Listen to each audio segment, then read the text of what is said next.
Buenos días, bienvenidos a esta novena sesión de nuestra clase de hermenéutica bíblica. Vamos a orar, hermanos, para introducir nuestra clase de hoy. Te bendecimos, Padre, porque nos permites la salud y la vida, porque después de unos días de descanso nos permites reunirnos nuevamente, Señor. Por favor, acompáñanos con tu presencia y con tu misericordia, pues te lo pedimos en el nombre de Cristo Jesús, nuestro Señor y Salvador. Amén. Muy bien, hermanos, pues hemos estado considerando ya varios aspectos acerca de lo que es el trabajo de la hermenéutica y la hermenéutica entendida como teoría de la comprensión, en donde no solamente el enfoque está centrado en el texto, sino también el enfoque está centrado en el autor y en el lector, lo cual constituye elementos muy importantes para nuestro quehacer interpretativo. Muy bien, pues vamos a hacer ahora, el día de hoy vamos a trabajar la vinculación que hay entre hermenéutica y teología, porque finalmente, ¿cuál es el propósito de estudiar y de hacer hermenéutica? Bueno, eso es lo que vamos a cubrir en nuestra sesión del día de hoy. Muy bien, voy a empezar a pasar para ustedes las diapositivas de nuestro trabajo de hoy. Muy bien. ¿Cuál es el fin práctico de hacer hermenéutica? ¿Cuál es el fin práctico? Tenemos un engranaje, contamos con un engranaje, el cual, aunque ciertamente comienza con la Biblia, porque es el referente ineludible para cualquier trabajo interpretativo, pero en la Biblia, cuando le aplicamos una serie de instrumentos de análisis, que pueden ser desde los principios más básicos de la interpretación bíblica hasta los que ya requieren un trabajo más complejo, como son los métodos exegéticos.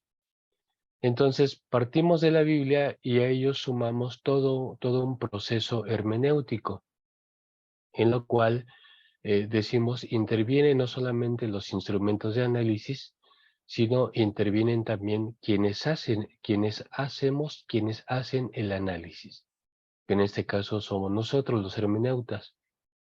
Pero de una vez que hemos analizado, entendido en lo más posible un texto y que queremos hacer bueno, poner ese puente hermenéutico, entonces ya estamos haciendo teología.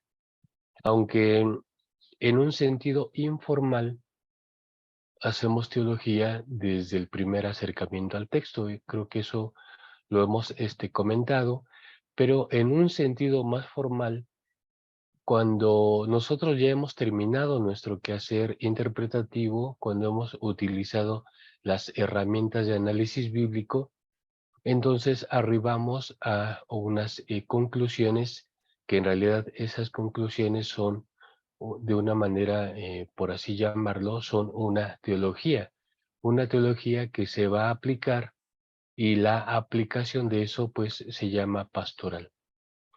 Porque una de las cosas que tenemos que tomar en cuenta es que el hermeneuta siempre está vinculado a una comunidad. Aquí tenemos la ilustración de una comunidad cristiana, de una iglesia, y ustedes pueden ver que eso, aunque simbólicamente representa pues a muchas de nuestras congregaciones, ¿no? Representa muchas comunidades en donde nos reunimos en torno a la palabra. Pero para reunirse en torno a la palabra, debe de haber un expositor de la palabra, un intérprete de la palabra, un hermeneuta de la palabra. Entonces, hacemos todo este ejercicio hermenéutico, pero inmersos en una comunidad, es decir, vinculados a una comunidad. Y aunque esto pudiera parecer hasta cierto punto obvio, déjenme comentarles que se desprenden varias cosas para en esta reflexión que estamos haciendo, se desprenden varias cosas en esta vinculación que el hermeneuta tiene con su comunidad, y que es lo siguiente.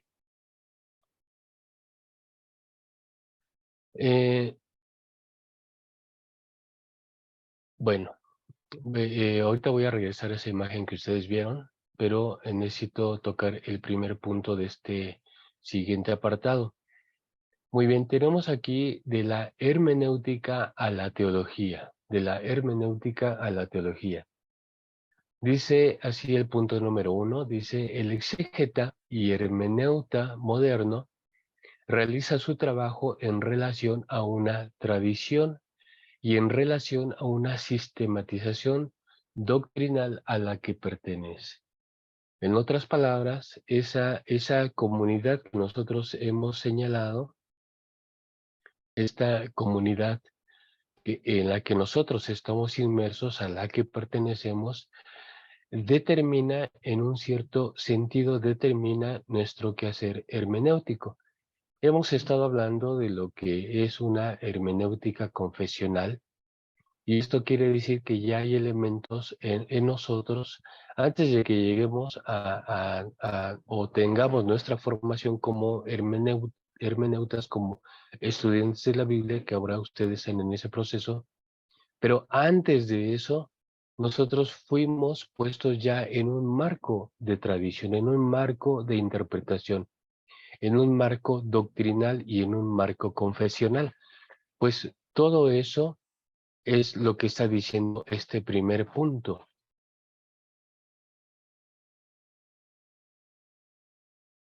Este primer punto dice el exégeta, vuelvo a leerlo, el exégeta y hermeneuta moderno, que puede ser cualquiera de nosotros, realizamos nuestro trabajo, pero siempre en relación a esta tradición y en relación a una sistematización doctrinal a la que pertenecemos. Ahora, para hacer un paréntesis y explicar de una manera más amplia este primer punto, ahora sí voy a recurrir a la otra imagen, a esta diapositiva.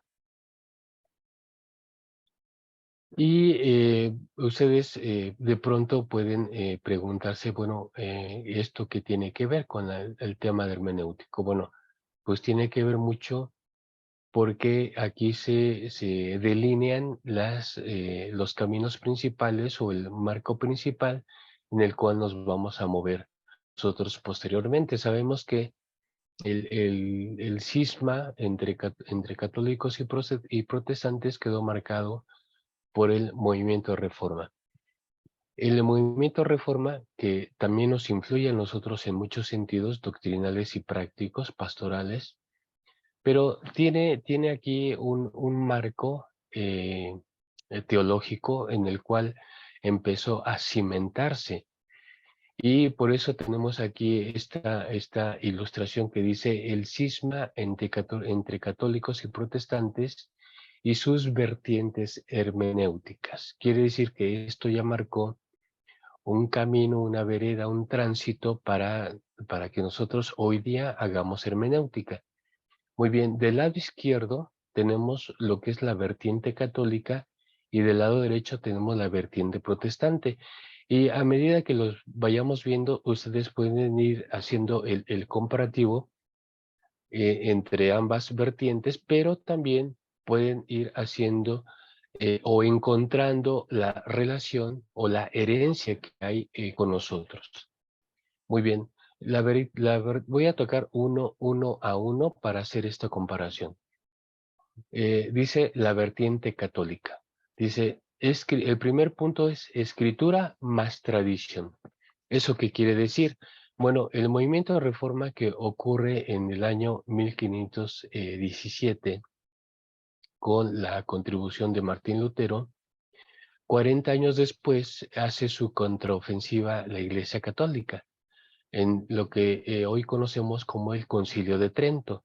El Concilio de Trento es una reunión de la jerarquía católica para poder entender y dilucidar qué es lo que van ellos a hacer para contrarrestar ese movimiento que ha iniciado con Lutero.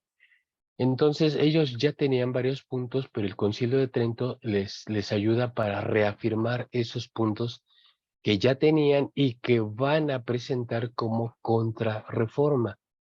Entonces dice aquí, primer punto, escritura más tradición. ¿Eso qué significa?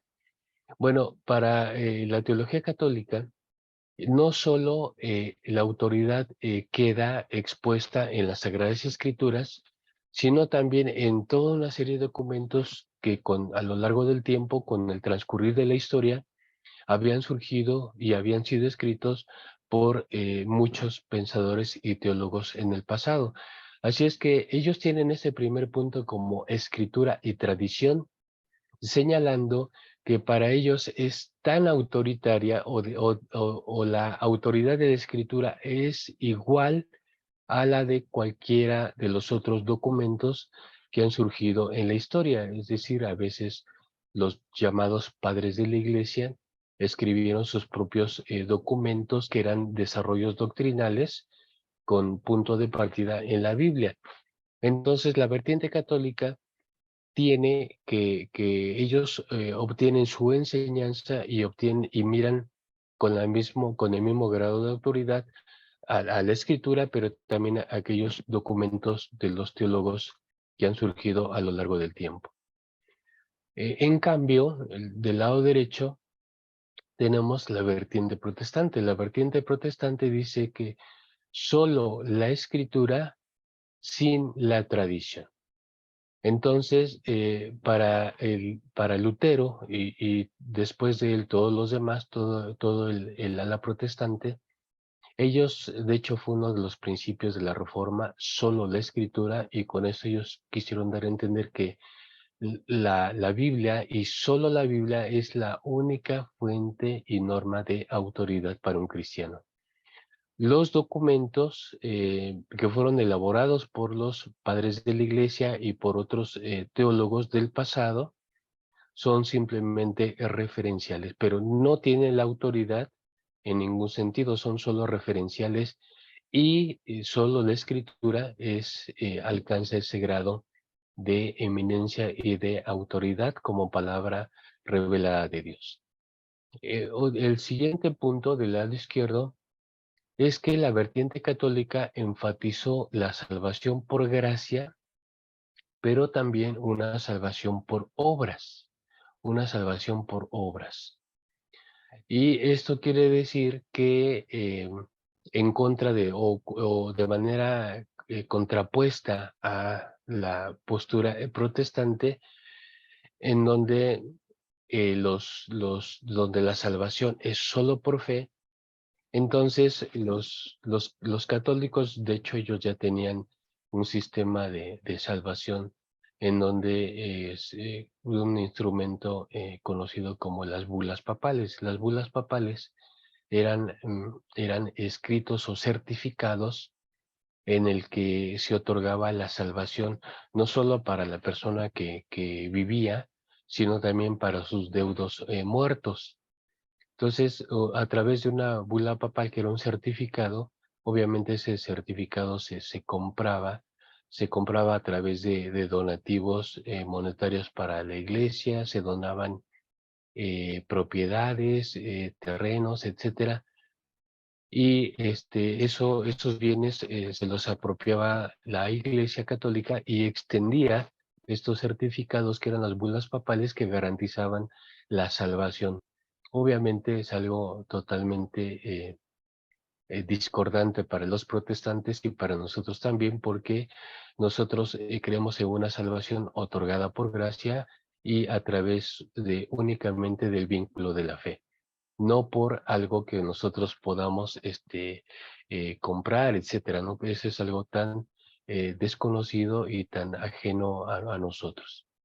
Pero estaba existe hasta el día de hoy en la vertiente de de la hermenéutica católica. Bueno, otro de las cosas que tenemos aquí del lado protestante es que el pan y el vino son símbolos, solamente símbolos de la Eucaristía o de la comunión, de Cristo con su iglesia. Porque los católicos creen en el punto de la transubstanciación. Ese punto de la transubstanciación que a veces se ha comentado con respecto a la representación de los símbolos, el pan y el vino, porque la vertiente católica piensa que de alguna manera al estar oficiando el acto, el cura está, el padre está oficiando el acto, y en ese mismo momento se opera un cambio en aquellos elementos y realmente se convierten en la sangre y en el cuerpo de Cristo, del cual participa el oferente, el fiel. Cosa muy distinta a lo que creemos los cristianos, porque para los cristianos solamente el pan y el vino son símbolos, tienen una representación simbólica que, aunque sí evocan el sacrificio de Cristo, pero lo evocan solamente no en un sentido simbólico y no real. No es que nosotros al participar del vino y del pan estemos comiendo literalmente la sangre y el cuerpo de Cristo. Eso también es una idea absolutamente ajena a la vertiente protestante. Muy bien. Eh, mientras la vertiente católica, mientras la vertiente hermenéutica católica sostiene que existen 7 sacramentos y que estos sacramentos son indulgencias, son medios de salvación, nosotros sostenemos que, además de que no, para nosotros no hay sacramentos, nosotros sostenemos que la salvación se obtiene solamente por el vínculo de la fe y que la fe, en todo caso, no es una obra, sino es una respuesta del corazón y de la voluntad hacia la salvación de Dios. Bueno, otro aspecto de la vertiente católica es, por supuesto, la veneración de la Virgen María y de todo el santoral que ellos tienen. En contraste, la vertiente protestante dice que solo Dios debe ser adorado. Es otro de los principios de la Reforma protestante, en donde Lutero decía solo Dios. Solo Dios es digno de recibir la gloria. Y ustedes saben que en el contexto o en el marco católico, pues siempre hay esta religiosidad dirigida también a todo ese santoral, ¿no? Que el santo de esto, el santo de aquello, en fin, tienen todo ese marco de religiosidad. Ahora, el último punto es que lo que fue lo que hizo la jerarquía católica, pero la vertiente católica es fortalecer la jerarquía y el papado. Ustedes saben que para los para la vertiente católica existe una sucesión papal que para ellos inició con Pedro. Y ellos asumen que, por supuesto, Pedro estuvo en Roma, aunque no hay históricamente no hay mucha evidencia de eso, pero ellos sostienen que sí, y que Pedro se constituyó el primer papa. Y como todo sucede en Roma, entonces desde ahí se cimentará toda esa doctrina del papado hasta el día de hoy, ¿no?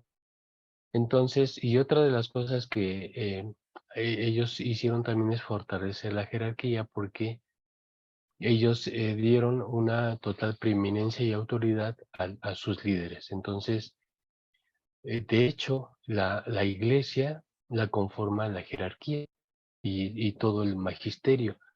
Y la feligresía son simplemente los fieles que se allegan a la iglesia para obtener la salvación. De ahí que el marco de la iglesia en términos institucionales tenga una imagen totalmente absolutizada, es decir, ellos piensan que la iglesia sí es el medio de salvación por excelencia y que cualquier persona se tiene que acercar a ellos para ser salvos. Incluso católicos ven al ala protestante como los separados que algún día, si así lo reflexionan, quizá vuelvan ellos lo llaman a la iglesia madre, ¿no?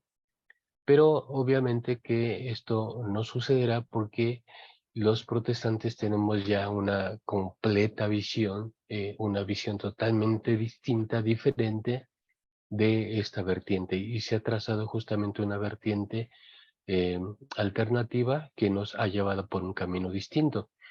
Así es que con respecto a este punto, la vertiente protestante dice lo siguiente: hay un fortalecimiento de la vida comunitaria y el énfasis en el ministerio de todos los creyentes, que es otro de los principios de Martín Lutero y de la Reforma, en donde se disuelve el poder de la jerarquía y este poder se pone en la comunidad. Así es que la comunidad, todos los que conformamos la comunidad, constituimos el ministerio y el sacerdocio de todos los creyentes.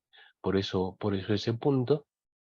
Además que hay una diferencia entre iglesia y templo que hemos hecho los protestantes, porque el templo es el lugar de reunión y y la iglesia queda constituida por toda la feligresía, que es un enfoque totalmente diferente a cómo lo tiene la vertiente hermenéutica católica. Ahora, tengo aquí marcado un punto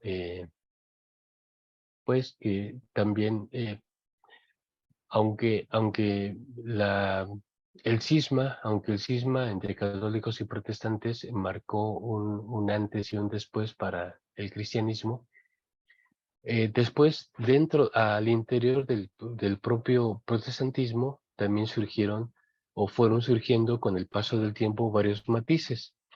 Pero una de las cosas que identificamos aquí y que vale la pena señalar es que con el énfasis protestante de solo la escritura sin la tradición, entonces se enfatizaron otras cosas. Es decir, si desechamos, si como vertiente hermenéutica protestante desechamos la tradición como fuente de autoridad, no que quede ignorada o cancelada, porque existe, la tradición existe, pero para nosotros no tiene la autoridad. De hecho, es simplemente referencial y la única autoridad existente se fundamenta en la escritura.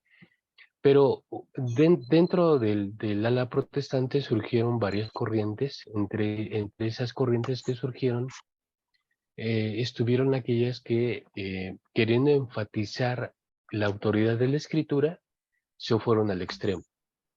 ¿Y cómo se fueron al extremo? Enfatizando una doctrina, dice aquí, de una doctrina de la inspiración verbal y plenaria y la inerrancia de la Biblia. Se fueron al extremo en el sentido de, bueno, si nosotros solamente tenemos la Biblia como fuente de autoridad, entonces hay que enfatizar qué es la Biblia. Y para garantizar que la Biblia realmente sea palabra de Dios, entonces se recurrió a este punto o a esta visión de la inspiración, en donde la escritura y toda la escritura no es producto humano, sino que, bueno, se conoce como la teoría del dictado, ¿no? O algo que acompaña también el énfasis de esta postura. Porque lo que se explica bajo esta doctrina de la inspiración verbal y plenaria, se explica que los autores cristianos solamente fueron una especie de escribas o de máquinas de escribir en donde ellos plasmaron, pero solamente lo que Dios les dio a entender, ¿no? Solamente lo que Dios. Ya tenemos antecedentes de esto, por supuesto, porque en el siglo XIII, hay, dentro del ámbito católico, hay un papa, el Papa León XIII, que dice que es la inspiración es aquel proceso por el cual Dios influyó en la inteligencia humana, en sus habilidades de comprensión y en la guía para plasmar fielmente lo que Dios quería comunicar al ser humano. Entonces, ya tenemos antecedentes de eso un poco antes, en el siglo XIII con el Papa León XIII, pero aquí tenemos en el ámbito protestante es todavía esa influencia de ese tipo de pensamiento y por eso el énfasis de esta doctrina.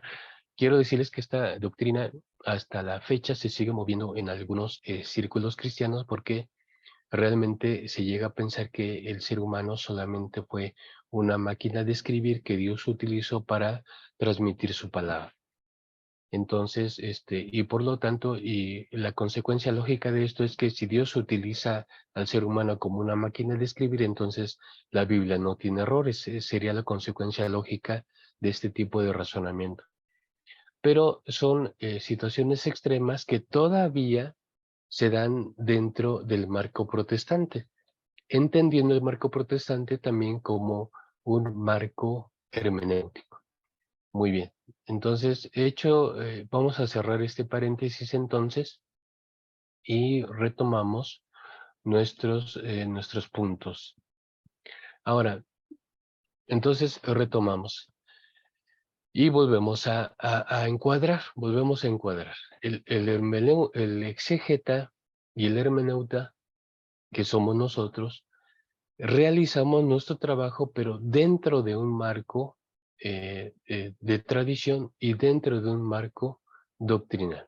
Creo que esto es algo que resulta de cierto modo natural para nosotros. Ya pertenecemos a una iglesia, cuando fuimos invitados a formar parte de la comunidad, en automático fuimos invitados a aceptar todo lo que esto incluía, ¿no? Todo su sistema de doctrina, su liturgia, toda esta manera de cómo se es iglesia, es algo en lo que nosotros fuimos incorporados. Pero viene la siguiente pregunta crítica en el punto número 2. Dice, ¿cómo dar consistencia a la teología? Porque no hacemos exégesis en el vacío, sino vinculados a una serie de elementos y sobre todo a una comunidad de fe. Es dar consistencia a algo, es dar solidez a algo. ¿Cómo sabemos que al hacer teología o al hacer hermenéutica y después teología, cómo sabemos que no estamos respondiendo simplemente a nuestros propios intereses confesionales? Dice aquí, para completar este punto, dice, podríamos ser fieles al texto sin serlo a la comunidad a la que pertenecemos. Una de las cosas que constantemente lucha el hermeneuta es si su análisis y sus conclusiones confirman o se separan de su marco confesional. Esto, créanme que es algo que ocurre y es es natural que ocurra y a veces sí genera preocupaciones válidas en nosotros. ¿Cómo es que lo que yo estoy analizando, investigando, pues ahí revisando, cómo es que eso o confirma o quizá en algún sentido no que contradiga, pero en algún sentido me presenta una visión diferente de la que yo estoy acostumbrado?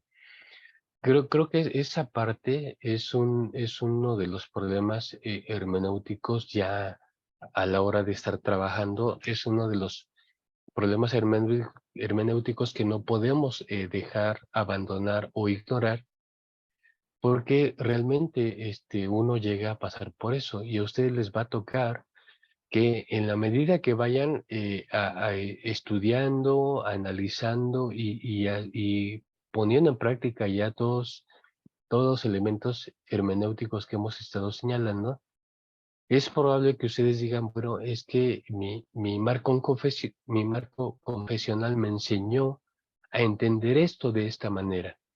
Y me parece que lo estoy entendiendo de una manera alternativa.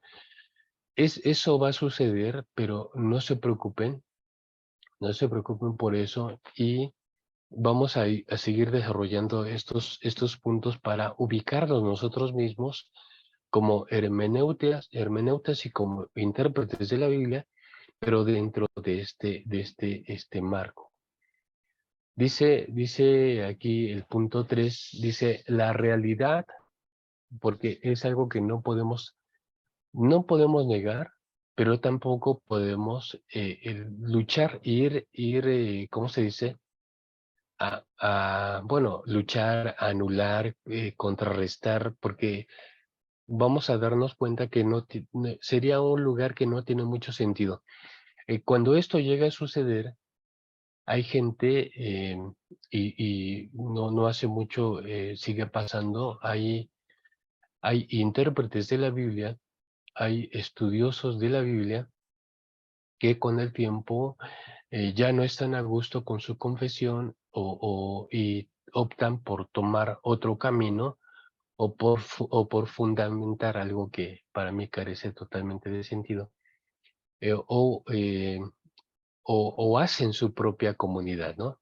Que eso sigue, hasta el día de hoy sigue pasando y sigue pasando de una manera tan cercana que a veces resulta imperceptible, pero sí sigue pasando. Entonces, es una realidad que a veces el hermeneuta, entre comillas, descubre cosas que son distintas a su confesión o que por lo menos presentan algo diferente de lo que confesionalmente le han enseñado. Eso es una realidad. Y aquí dice, la realidad es que el hermeneuta orbita alrededor de una tradición y de una doctrina. Y los resultados del ejercicio hermenéutico y teológico tienen efecto dentro de este marco. Una de las cosas que señalábamos es que el hermeneuta no se puede quitar su precomprensión, es decir, no se puede quitar sus prejuicios confesionales, personales también, porque el hermeneuta no solo tiene una precomprensión confesional, sino también tiene una precomprensión o unos prejuicios personales, ¿no? Entonces, eso no se puede anular y siempre va a estar ahí moviéndose dentro del ejercicio o la práctica hermenéutica. Pero ustedes deben ser conscientes de eso y hasta donde sea posible establecer una diferencia entre lo que confesionalmente yo soy y acepto y aquello que está arrojando el estudio bíblico formal. Muy bien. Pasamos al siguiente punto, el punto 4. Dice, el ejercicio teológico es la vinculación, y aquí es donde ya empezamos a centrar esta cuestión, porque yo siento que lo que separa a algunos estudiosos de sus confesiones es que quitan o arrancan la hermenéutica de la comunidad de fe. Y eso es algo que no se puede hacer. Digo, hacer teología alejados de la comunidad de fe o hacer hermenéutica desvinculados de la comunidad de fe, creo que eso es justamente lo que hace que una persona se extravíe y entonces pierda el contexto. Bueno, aquí este punto 4 nos mete en ese cuadro que es lo que debería ser. Dice, el ejercicio teológico es la vinculación entre palabra y fe. Estudiamos la palabra, estudiamos la Biblia porque queremos fortalecer la fe. Pero la verdad es que la fe no puede vivirse fuera del marco confesional, no puede vivirse fuera del marco comunitario. Entonces, es una fe que ya por sí o de por sí está vinculada a una comunidad. Entonces, esto es muy importante de considerar porque el ejercicio teológico, aunque yo en mi investigación, en mi trato del pasaje, etcétera, aunque yo llegue a conclusiones totalmente diferentes de mi marco confesional, yo estoy insertado en esa relación íntima, inmediata entre palabra y fe. Además, otra de las cosas que debemos tomar en cuenta es que la palabra de Dios se otorga siempre a una comunidad de fe. Si es en el Antiguo Testamento, se otorga al pueblo israelita. Y si es en el Nuevo Testamento, se otorga a la iglesia. Entonces, la palabra de Dios es una palabra vinculada a una comunidad.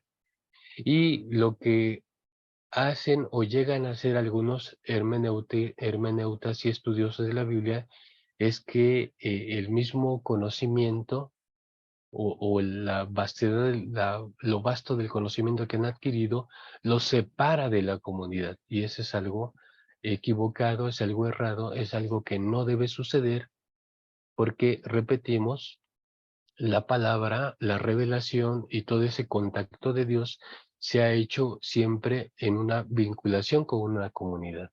Entonces, por eso dice aquí este punto número 4, que el ejercicio teológico y hermenéutico está siempre vinculado a esta relación de palabra-fe, entendida esta fe en el contexto comunitario.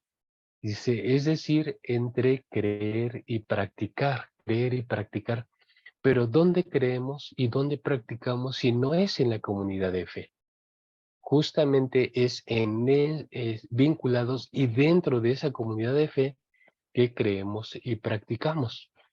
Uno de los fenómenos que se dan en una generación de estudiantes de la Biblia es que en cierto momento o cierta etapa de su vida, al ir adquiriendo conocimiento y un panorama totalmente diferente de la escritura y todo esto, llegan a sentirse de pronto como que ya no son parte de, como que ya no sienten esta pertenencia al marco confesional. ¿Por qué?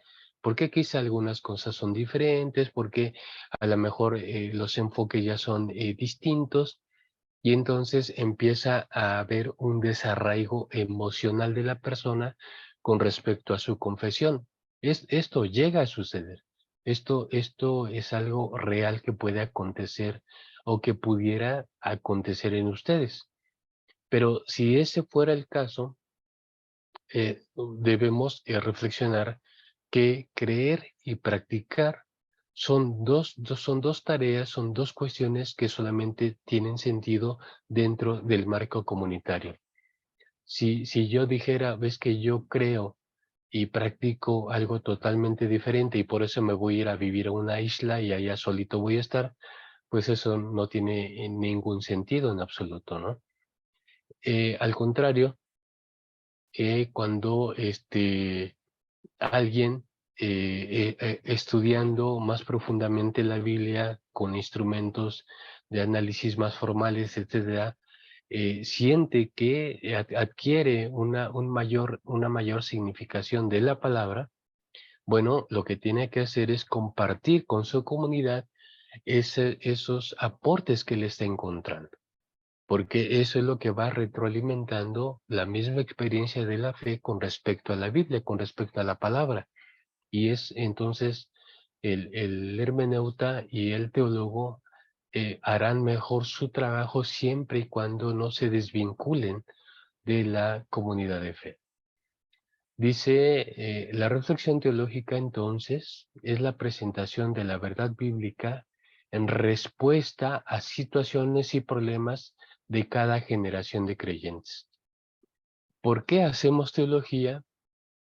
¿Por qué se hace teología? Para responder a situaciones y problemas de la comunidad, ¿sí? En este caso, si es el contexto eclesial o si es el contexto social.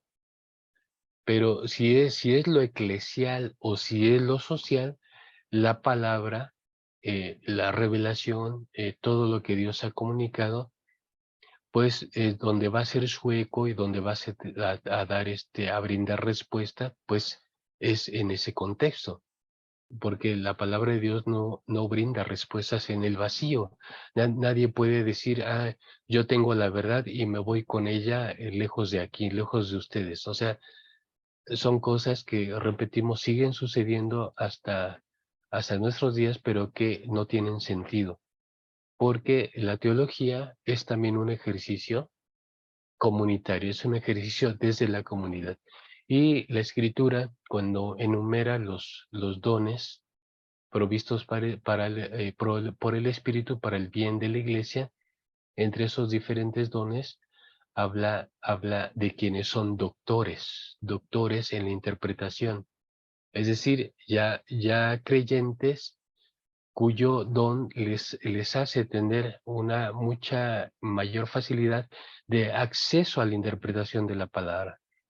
Pero ¿para qué quieren ellos saber?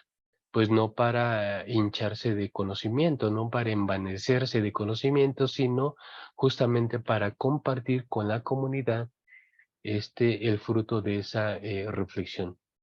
Así es que, hermanos, este ejercicio de la hermenéutica y este ejercicio de la teología se ejecuta, pero siempre dentro de un marco comunitario.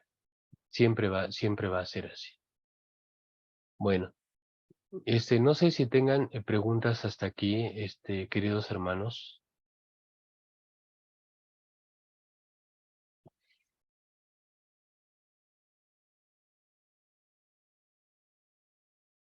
Bueno, si no es así, entonces continuamos. De la hermenéutica a la teología. Punto 5 dice, para crear una consistencia en la teología, y dado que el lector pertenece a un contexto determinado, se deben usar como herramientas útiles los aportes de la filosofía, entendida esta como método que identifica y discierne la evolución de las ideas, y también en general todas las ciencias y disciplinas que faciliten el transitar de la teología en el mundo actual. Esto también es una parte muy importante. En primer lugar, porque tenemos aquí una condicionante. Dice, para dar consistencia a la teología, se tienen que utilizar todas estas herramientas útiles, lo que es los métodos exegéticos y todo eso, pero también los aportes de la filosofía. Fíjense que una de las cosas que también hoy día se mueven con respecto a esto es que la teología, lo único que necesita para ser tal es vincularse al texto bíblico, porque por eso se llama teología. Muchos en un plano amplio, es muy común que la teología se entienda solamente como ese único interés y exclusivo de centrarse en la escritura y nada más. De hecho, se ve el conocimiento que ya a veces clasificar las cosas también representa una barrera, porque dice, una es el conocimiento bíblico y decimos, y otro el conocimiento secular. Entonces el conocimiento secular pues no nos interesa solamente el conocimiento bíblico y entonces practicamos o hacemos un ejercicio teológico que no tome en cuenta nada secular, sino solamente la mirada en el texto, ¿no? Decimos una teología eminentemente bíblica. Pero esto, aunque pudiera parecer una situación válida, justamente es lo que es la circunstancia que más vicios ha permitido. porque tenemos toda una eh, amplia situación de interpretaciones ahí, totalmente arbitrarias y totalmente, para utilizar un término del contexto religioso, visiones totalmente fundamentalistas, en donde estas visiones fundamentalistas, justamente por negar los aportes de las ciencias humanas, es decir, de lo secular, este rechazo de lo secular y esta única fijación en lo bíblico, entre comillas, entonces llegan a conclusiones realmente arbitrarias, porque como no tienen instrumentos formales de análisis, y es solamente su precomprensión lo que llevan ahí, entonces dan con toda una serie de conclusiones a veces que uno se sorprende porque aunque presumen de ser bíblicas, no son para nada bíblicas. Y quiero ponerles un ejemplo. Por acá hay una corriente muy pequeña en México. Es una corriente muy pequeña, pero que es muy activa trabajando.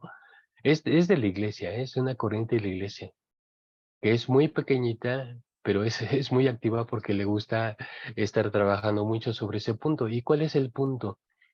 El punto es que dicen que un cristiano, para entender la Biblia, no necesita nada más. O sea, solamente la dirección de Dios y la voluntad personal para querer estudiar y entender la Biblia. Y están en contra de los aportes de las ciencias humanas, como la psicología, la filosofía, la sociología, y dicen que el utilizar eso es algo diabólico, que Dios no quiere eso. Y entonces tienden a ser posturas muy cerradas, porque dicen, bueno, es que lo secular nos contamina, lo secular contamina mi visión de la Biblia, contamina mi estudio de la Biblia, entonces yo por eso lo alejo. ¿Y cuáles son las consecuencias prácticas? Bueno, empiezan también a decir cosas como que no debemos dejar que nuestros hijos estudien, porque el estudio va a pervertir en ellos la fe.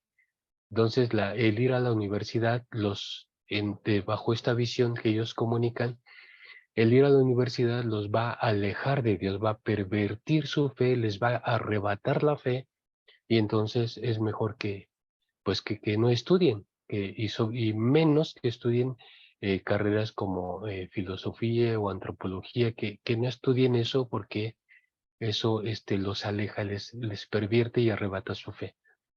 Por supuesto, también son personas, son hermanos de la iglesia, que están en esta postura, yo digo, lamentable, porque entonces dicen que el ir a aprender, por ejemplo, psicología pastoral, que son los principios de la psicología, pero bajo eh, eh, la dirección del contexto eclesial, en donde utilizamos para la atención pastoral de las personas, utilizamos aquellos recursos valiosos de la psicología.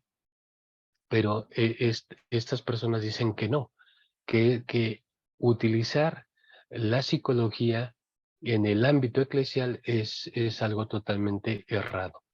Entonces, sí tenemos, actualmente tenemos posturas que, repito, son corrientes muy pequeñas, pero muy activas trabajando, en el que están en contra del uso de las ciencias humanas como instrumentos que pudieran ayudarnos al análisis bíblico. Ahora, aquí estamos señalando entre los distintos cosas que encontramos en la Biblia, y para el estudio de la Biblia tenemos los aportes de la filosofía. Por supuesto que hay esquemas filosóficos muy bien definidos, alguno en contra de las creencias religiosas, por supuesto, pero tenemos elementos filosóficos que nos ayudan a entender a entender mejor la escritura. Y, y por eso aquí quisimos enmarcar los aportes de la filosofía, pero desde esa perspectiva, ¿no? Dice, entendida como método que identifica y discierne la evolución de las ideas. Este, por ejemplo, los hermanos que les platico que actualmente trabajan mucho por esta cuestión del rechazo de lo secular y solamente lo bíblico, no se dan cuenta que ellos están reproduciendo en pleno siglo XXI una postura de varios siglos atrás, que es la postura maniquea. Los maniqueos conceptúan del mundo como algo esencialmente malo, de lo cual debemos de protegernos. Entonces, el vivir en la iglesia y estar dentro de la palabra de Dios es rechazar todo eso y interpretando que solamente lo que ellos hacen y practican es la parte buena, ¿no? Entonces es una comprensión del mundo en donde todo es pecado, en donde todo es, y cuando decimos todo, es todo, ¿no? Incluso las aportaciones de la ciencia humana, no recurren a la medicina, no les gusta ir al médico, por supuesto no recurren a la consejería pastoral, es decir, todo lo que suene a secular, así, no, nada que ver con eso. Y pero estos errores se cometen porque no se conoce la historia. Y entonces, por eso aquí entendemos que la filosofía enmarcada desde esta visión como un método que identifica y discierne la evolución de las ideas, cómo ha pensado el ser humano en los siglos pasados, identificando aciertos, identificando limitaciones, identificando cosas positivas, pero también identificando errores y cosas negativas. Y solamente es así como nosotros podemos dar solidez a a nuestro ejercicio teológico actual. Miren, esta parte quizá es compleja de entender y de aceptar, pero la verdad es que si uno cierra los ojos a, a, a todo, sí puede ayudarnos a hacer un mejor trabajo hermenéutico teológico. Si uno cierra los ojos a eso, entonces uno corre el riesgo de encerrarse y pensar que solo mi visión, la visión que yo tengo de la escritura, es la correcta y la única que deben de seguir todos. Yo creo que ya les he comentado que hay grupos cristianos autónomos porque no viven en una confederación como nosotros. Nosotros somos varias localidades que estamos suscritas a una institución formal, que en este caso es la Iglesia de Dios del Séptimo Día. Entonces, pero hay grupos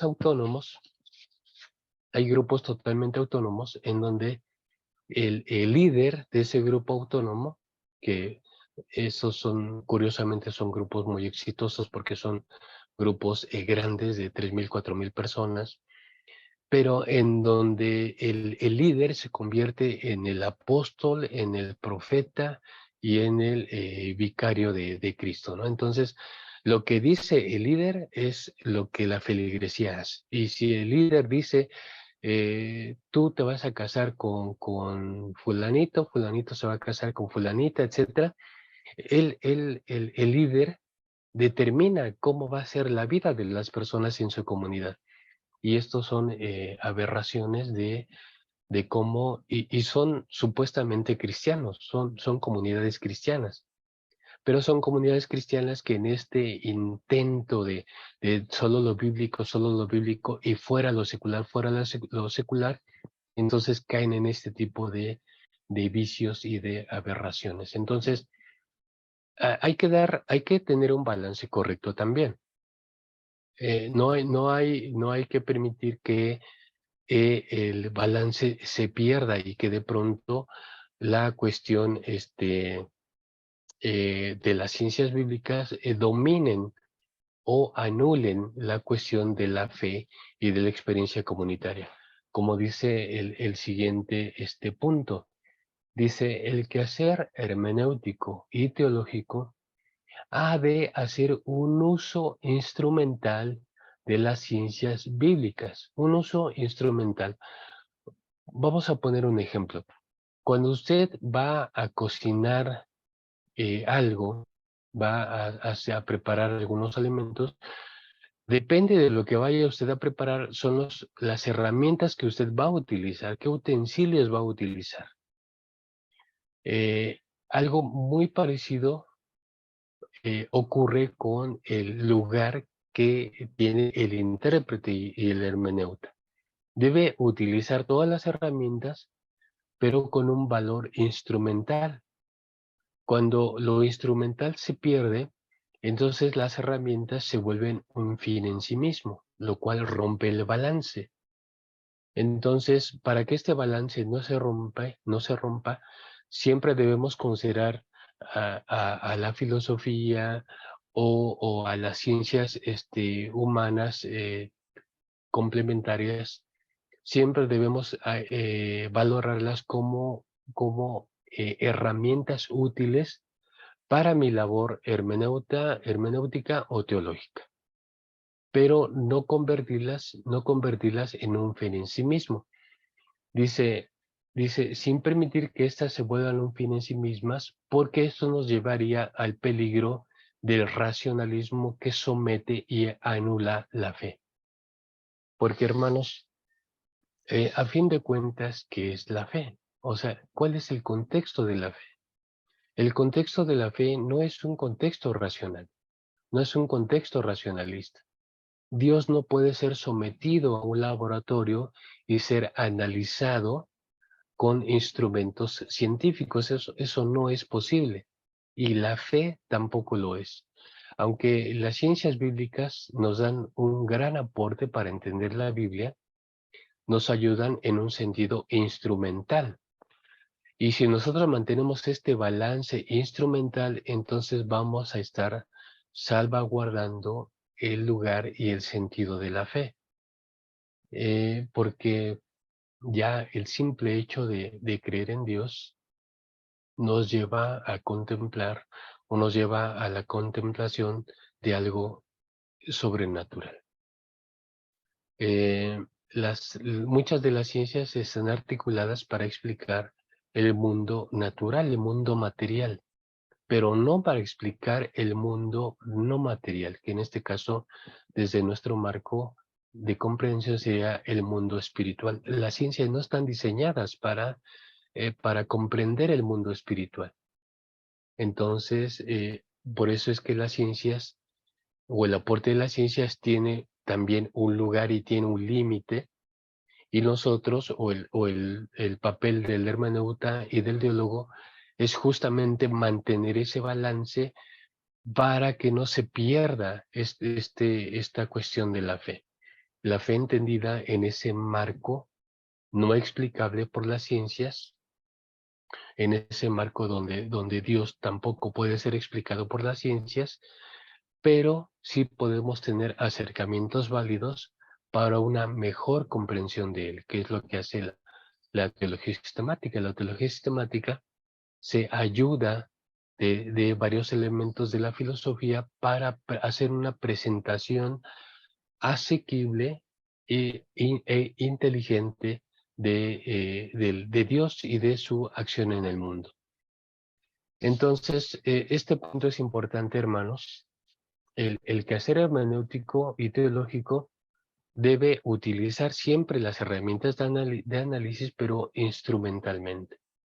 Y nunca romper el balance para someter la fe o someter nuestras convicciones sobre Dios porque es también una tentación. Puede ser una tentación que en la medida que yo me adiestro más en las ciencias humanas, entonces puedo llegar a destruir mis propias convicciones. Pero repetimos, las convicciones de fe Las convicciones religiosas pertenecen a un ámbito totalmente diferente que no puede ser analizado por las ciencias humanas. Pues es un campo diferente. Entonces utilizamos las ciencias humanas para comprender mejor el texto, las circunstancias del texto, cuestiones de historia, cuestiones de pensamiento filosófico, qué corrientes filosóficas del pensamiento griego estaban influyendo en el Nuevo Testamento. Es decir, utilizamos las ciencias bíblicas como un instrumento válido y útil para entender mejor el texto. ¿Sí? Pero siempre cuidando y salvaguardando nuestra experiencia de fe y nuestro encuentro con Dios, lo cual nos lleva al siguiente punto. Al hacer hermenéutica y al hacer teología, estamos reelaborando también nuestra comprensión de la Biblia como palabra de Dios.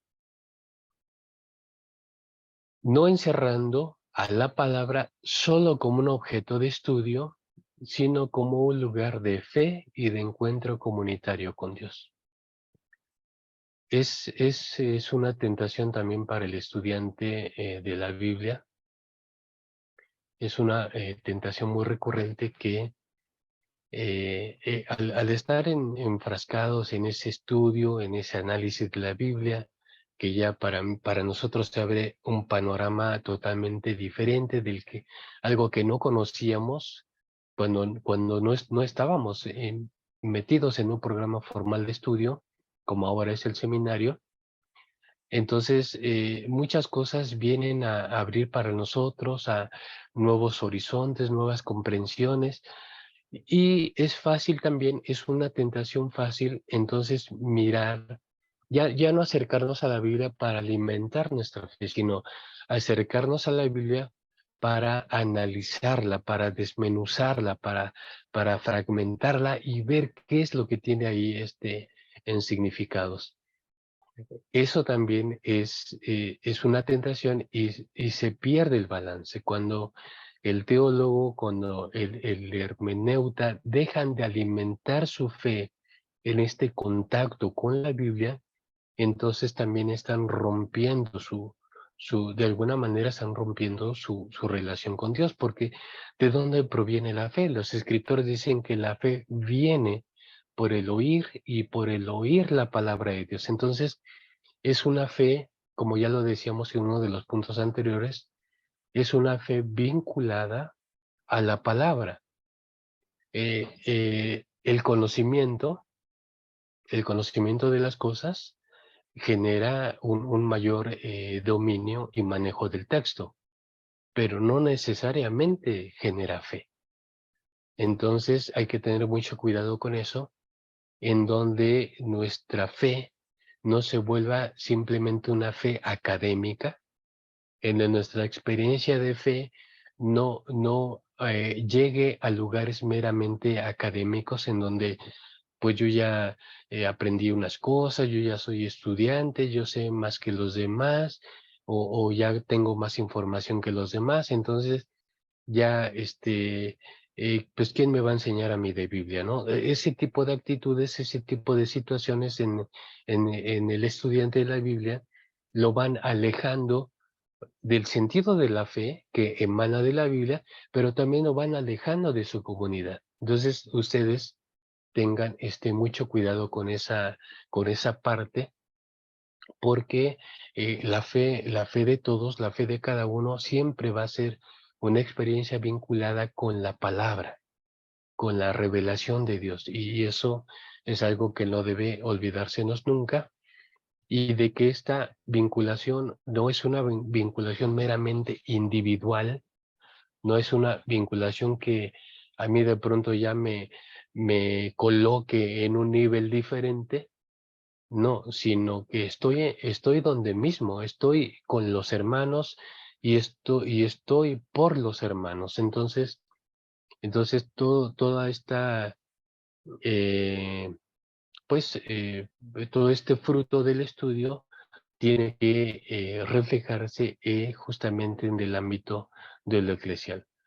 Y cuando sucede de manera diferente, entonces estoy llevando por mal camino o estaría llevando por mal camino todo este quehacer hermenéutico y teológico. Entonces, repetimos, hay que hacer teología y hay que hacer hermenéutica, pero vinculados a nuestro contexto de fe, vinculados a nuestra comunidad y vinculados en esa relación con Dios.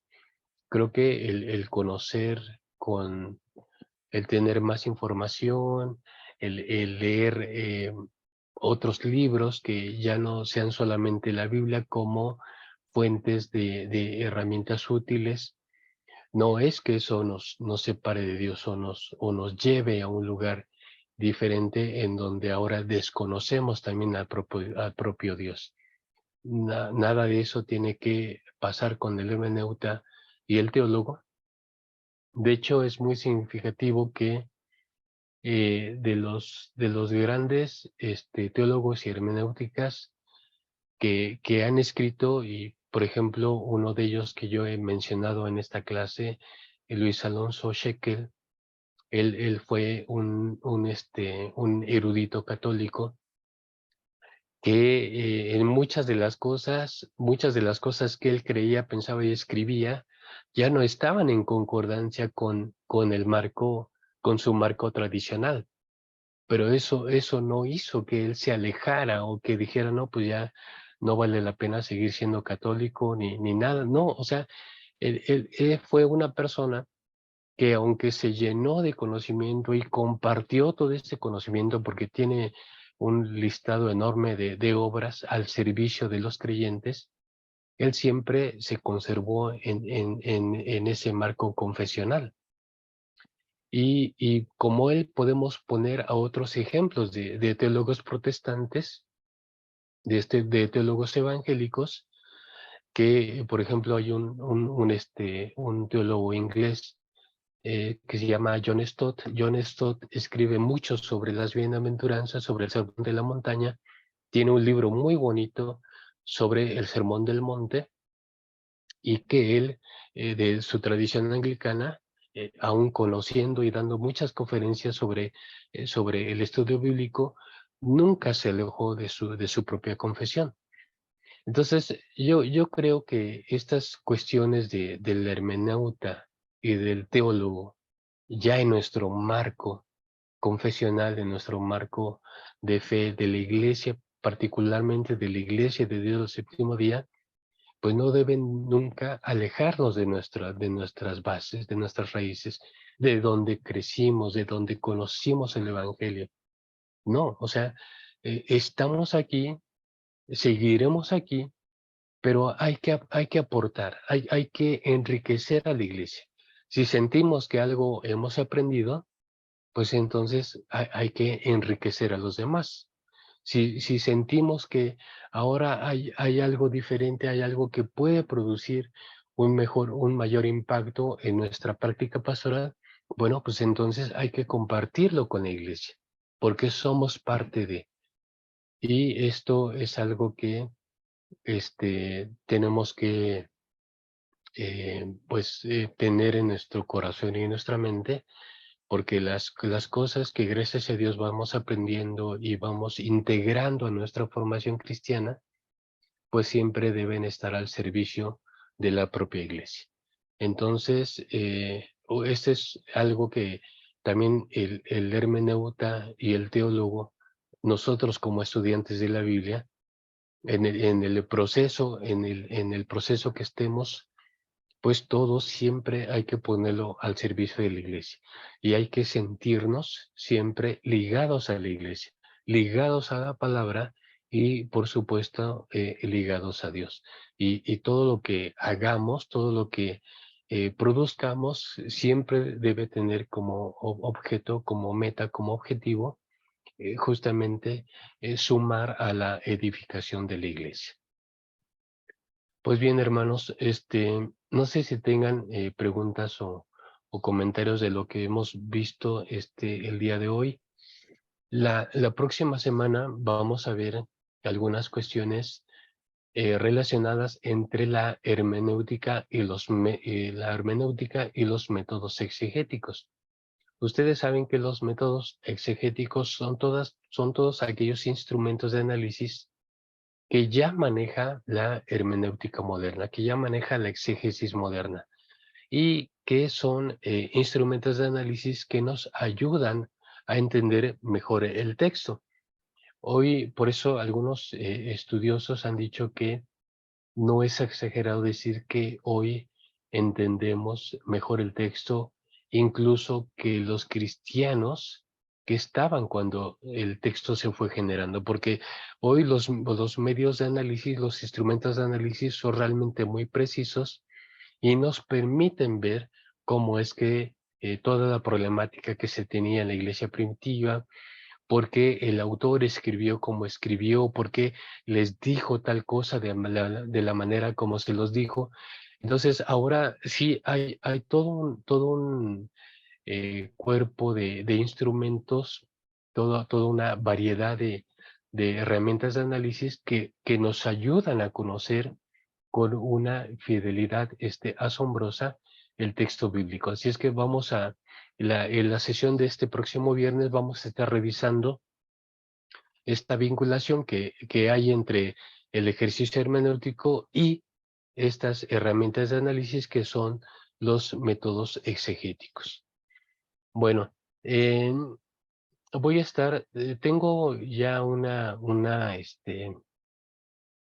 varias obras de referencia que voy a estar pasando a ustedes ya, porque esta semana y la siguiente son ya nuestras últimas sesiones de estudio sobre la materia.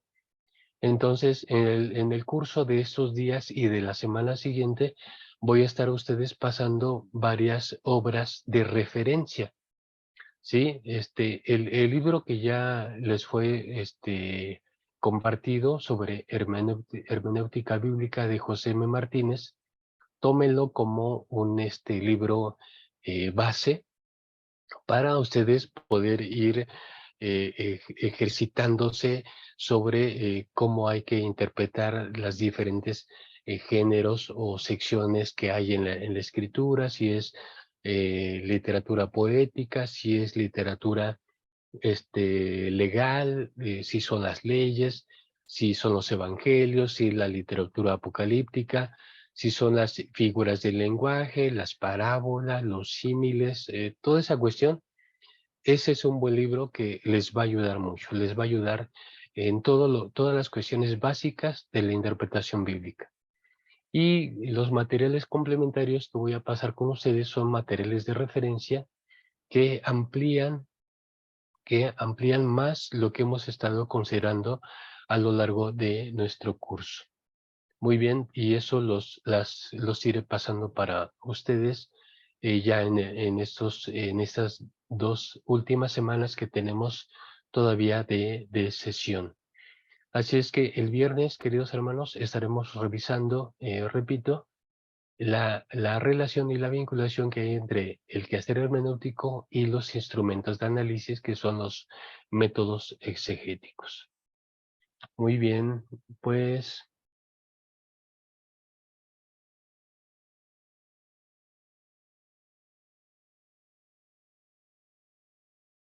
estoy leyendo uno de los comentarios en el chat de mi hermana Bere. Dice, entonces podemos decir que quizá la interpretación hermenéutica es la que deriva en una creación o formación de religiones o doctrinas. Bueno, a lo mejor esto está referido al inicio de nuestra sesión cuando decíamos que el hermeneuta y el teólogo se mueven dentro de un marco confesional. En ese sentido, sí, en ese sentido sí, porque nosotros como estudiantes de la Biblia pertenecemos ya a un contexto que ya está delimitado.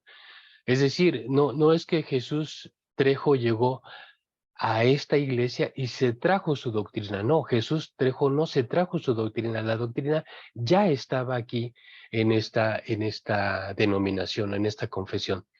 O es que se trajo su estilo litúrgico. No, la liturgia ya estaba también delimitada aquí en esta confesión, en la iglesia desde el séptimo día. Entonces, Jesús vino a vivir su experiencia de fe, pero ya dentro de este marco confesional. Entonces, a eso nos referimos con que la interpretación, la hermenéutica, son contribuciones de nosotros, pero dentro de este marco.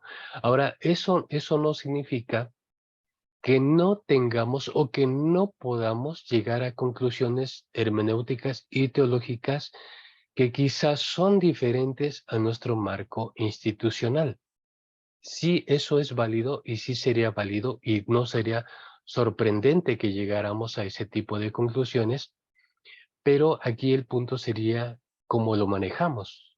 O sea, si yo llego a una conclusión diferente de mi marco confesional, ¿cómo lo voy a manejar? Bueno, voy a buscar la manera que yo, una conclusión, que mediante el análisis yo descubrí o me fue más claro, más que nada a veces eso, ¿no? A veces las cosas no son más claras, que esto que yo estoy señalando ahora me es más claro que antes. Bueno, si ahora es más claro que antes, entonces busquemos los medios para compartirlos. Busquemos los medios para que el resto de mis hermanos, el resto de mi comunidad pueda también tener a eso, esa, esa consideración, ese enfoque del texto, esas conclusiones del texto que le puedan ayudar a mejorar sus prácticas de fe. Creo que hay materias, y eso nos lleva, lo que dice mi hermana Bere, nos lleva nos lleva a la siguiente consideración, porque a veces pensamos que algunas materias solo son para darse en el ámbito de un seminario, en el ámbito de un contexto académico. Pero la verdad es que algunas materias, el contenido de algunas materias, tienen que llegar a la feligresía. Es decir, como si dijéramos abrir nuestros cursos no solamente en un ámbito de seminario, sino que el seminario como bendición también pueda compartir claro, tienen que haber adaptaciones y tienen que haber un mejor manejo porque no es lo mismo dar una clase en un aula de Sebaid que darlo ante una iglesia, como una conferencia abierta a la iglesia, se tiene que manejar de manera diferente, pero aún así se puede bendecir a la iglesia a través de conferencias que nos ayuden un poco a abrir la comprensión en torno a la escritura y en torno a la interpretación de una manera más amplia para que así el pensamiento de todos mis hermanos vayan también de alguna manera caminando a la par de nosotros, porque seminarios como Sebaid o como el SEM en México tienen programas de instrucción que hasta cierto punto son acelerados, son programas acelerados de conocimiento bíblico. Pero tenemos entonces que uno de los puntos débiles es que mientras se va a ir o el SEM en México manejan programas, pasa con la congregación. ¿Qué pasa con nuestras congregaciones? ¿Qué pasa con nuestros hermanos y hermanas que están ahí en las bancas? Entonces, me parece que Sebaid y el SEM tienen, creo que de hecho lo tienen, programas complementarios que sí llegan a la iglesia, conferencias que se comparten con la iglesia y que esto también es un mecanismo para que todos sigamos creciendo. Muy bien, aquí mi hermano Pedrito también escribió en el chat. Mi hermano Pedrito dice, Hay otros libros, aparte de la Biblia, que crean confusión para realizar hermenéutica y teología que puedan desviar su marco confesional. Bueno, hay otros libros de teología y hermenéutica que sí están hechos en base a una hermenéutica confesional determinada. Por ejemplo, los grandes teólogos, hay muchos de ellos que son católicos. O, por ejemplo, Luis Alonso Schekel es católico, pero es un biblista, es un lingüista cuyo nivel de conocimiento no podemos decir que sea solamente para un auditorio católico, para una iglesia católica, sino hay ocasiones en que el nivel de conocimiento y el nivel de conclusiones en torno a la escritura se vuelve de carácter universal, aunque ellos sigan al servicio de una cierta confesión. Pero ¿cómo pueden ustedes saber eso? Lo pueden saber en la medida que ustedes tengan el entrenamiento adecuado. Si ustedes tienen el entrenamiento adecuado, entonces podrán abrir un libro católico o un libro de cualquier teólogo y discernir qué aplica en términos universales y qué es solamente o tiene aplicación en términos confesionales. Pero esa es en la medida que ustedes se van adiestrando, en la medida que van adquiriendo poco a poco esa habilidad. Y si van adquiriendo poco a poco esa habilidad, les va a dar solidez y no van a tener miedo de acercarse a algún libro para ver qué de interesante tiene, para ver qué aporte válido tiene, porque créanme que es esa pequeña corriente que yo les señalaba que existe en la iglesia y que trabaja muy activamente, dice que incluso critica al Seminario de México. Acá el Seminario de México es criticado porque dicen que utilizamos libros que no se escribieron por hermanos de la iglesia. O sea, a ese grado. Entonces, ellos nos critican y nos desacreditan, desacreditan al seminario en México porque dicen, porque están estudiando o aprenden de libros que no escribieron hermanos de la iglesia. Entonces, a ese grado o a ese extremo. Entonces, yo creo que lo importante es adiestrarse, estudiar y poco a poco ir teniendo el discernimiento y la solidez para poder, como decía el apóstol Pablo, escudriñarlo todo y retener lo que es bueno. Entonces, y eso aplica también para las ciencias bíblicas, uno puede escudriñarlo todo y retener lo bueno, pero en ese retener lo bueno hay un proceso de discernimiento que vamos adquiriendo en la medida que nos adiestramos en el estudio bíblico. Entonces, pues sería una manera de que no nos desviemos. O sea, existe un riesgo. El que está poco adiestrado se desvía. Por eso a veces hay quienes toman esta medida, ¿no? Mejor para no desviarme, nada que tenga que ver con otros teólogos, otras confesiones, nada que tenga que ver con eso. Porque el adiestramiento que se tiene es todavía muy débil, muy inadecuado. Entonces, pero yo digo, si estamos en un proceso de formación académica como ese BAID o como es el SEM, va a ser imposible que no miremos a obras de teología u obras de hermenéutica escritos por especialistas. Y créanme que los especialistas,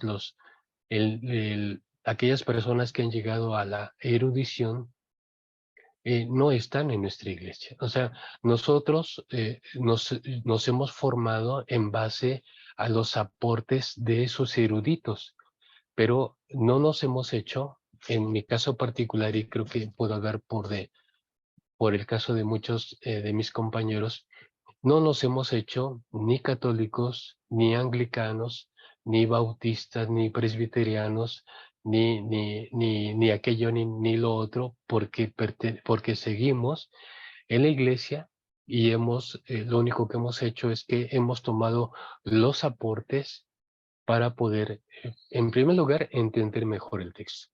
Y en segundo lugar, hacer que lo que se puede obtener de esa mejor comprensión del texto, pues no se aplique en nuestra propia iglesia, que es a donde pertenecemos. Y creo que el objetivo siempre es generar bendición, pero bendición para nuestra propia comunidad de fe. Siempre, como decían los puntos que vimos, siempre vinculados a nuestra propia comunidad de fe. Muy bien,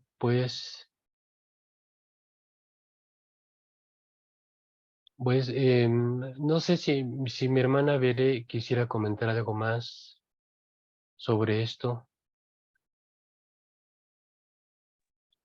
Buen día, hermanos, ¿cómo están? Paz. Muy Eh, buenos días, Paz. no, era solamente como aclarar mi pregunta que usted ya hizo favor de leer y de ampliar o de explicar, porque cuando usted hablaba yo me quedé pensando, ¿no? Que muchas veces esta desvinculación de la que usted habla, que se puede dar, pues tiene que ver, si bien puede haber otros fines, otras motivaciones de fondo, muchas veces esta interpretación o reinterpretación del texto bíblico o nuestra propia teología nos puede hacer desvincularnos, insisto, ¿no? De nuestra comunidad de fe. Y bueno, creo que a lo largo de la historia del cristianismo nos hemos podido dar cuenta. Usted lo hacía muy claro cuando hablaba de la vertiente católica y de la vertiente protestante. Cada uno fue teniendo de a poco su propia comprensión del texto y eso ha ido creando como esas separaciones, ¿no? Y creo que hoy en día sigue sucediéndonos. Insisto, aún habiendo otras cosas de fondo, muchas veces ha pasado por esta interpretación, ¿no? De la palabra. Y lo dijo usted ahorita bien claro. Creo que siempre es bueno pedir la sabiduría y tener el discernimiento, la madurez espiritual de dónde estamos parados, ¿no? De qué estamos creyendo y comprendiendo del texto bíblico, pues para no perder el eje. Hay un dicho que mucha gente maneja, ¿no? Que dice que la mucha letra mata. Y a veces, bueno, en ese sentido, pues uno puede sí perderse, ¿no? En tanta lectura, en tantas obras, en tanta filosofía, que puede ser muy sencillo, ¿no? Perder el eje. Pero bueno, solamente era como que mi reflexión, si Ujú. esto muchas veces ha interferido para poder dar pie a nuevas comprensiones o nuevas religiones o nuevas doctrinas. Pero no, bueno, creo que para mí está bastante clara, muy interesante la clase de hoy, hermano. Que Dios le bendiga, gracias. Sí, muchas gracias, hermana Bere. Pues sí, efectivamente, y créanme que los cambios, hemos sido a lo largo del tiempo una iglesia que sí ha cambiado, o sea, ha cambiado doctrinalmente, ha cambiado pastoralmente, y los cambios han venido naturalmente a través de los concilios. Los concilios se analizan, se estudian, se argumenta, se intercambia, se dialoga. Y si hay algo que concluir, se concluye, se comparte con la iglesia. Creo que es un proceso natural de toda confesión, el ir también mejorando su análisis de la palabra, su comprensión de la palabra, su práctica de la palabra, y créanme que esto va a seguir sucediendo.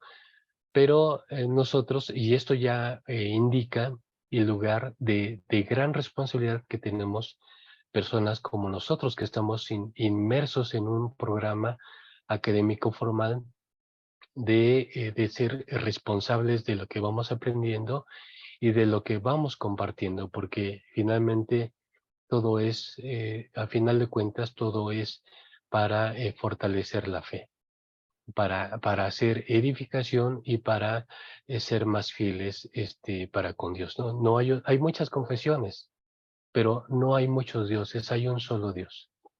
Y yo me siento contento por la manera en cómo nosotros como iglesia aunque, aunque todavía tengamos algunas limitaciones y etcétera, pero yo me siento contento como nosotros como iglesia tenemos nuestra propia experiencia de vivir la fe en Dios y de tener este encuentro con Dios, que tenemos que seguir acercándonos más, depurando más, conociendo más, haciendo más eficiente nuestra vida de fe. Yo creo que sí, pero de que estamos y de que yo me siento a gusto en mi iglesia, nunca he yo cruzado por mi mente cambiar de confesión en algún momento. Siempre he estado aquí y tengo amigos, en mi formación tuve amigos, algunos ya fallecidos, otros pastoreando de otras denominaciones, presbiterianos, metodistas, bautistas, y ellos están haciendo su trabajo. Y yo creo que nosotros también eso intentamos hacer nuestro trabajo para bien de nuestra iglesia, pero también para como una gratitud a Dios. Muy bien, hermanos, pues vamos a despedirnos por nuestra sesión de hoy y vamos a orar para despedirnos y que tengamos un bendecido día en la compañía de Dios. Oremos, hermanos. Padre nuestro, te damos gracias, Señor, por tu bondad y por tu misericordia. Te pedimos que nos acompañes a lo largo de este día, que nos libres de todo mal. Llévanos con seguridad al trabajo o a donde nosotros vayamos, Señor, que nuestro desplazamiento sea en paz y con bendición. Bendice a nuestra familia, bendice a todas las familias aquí representadas, a todas las congregaciones aquí representadas, y síguenos regalando tu amor y tu compasión. Gracias, bendito Padre, en tus manos quedamos, y en el nombre de Cristo Jesús te lo pedimos. Amén. Pasa a ustedes, hermanos, nos vemos, primeramente Dios, el próximo día viernes. Bendiciones, hermanos, cuídense mucho.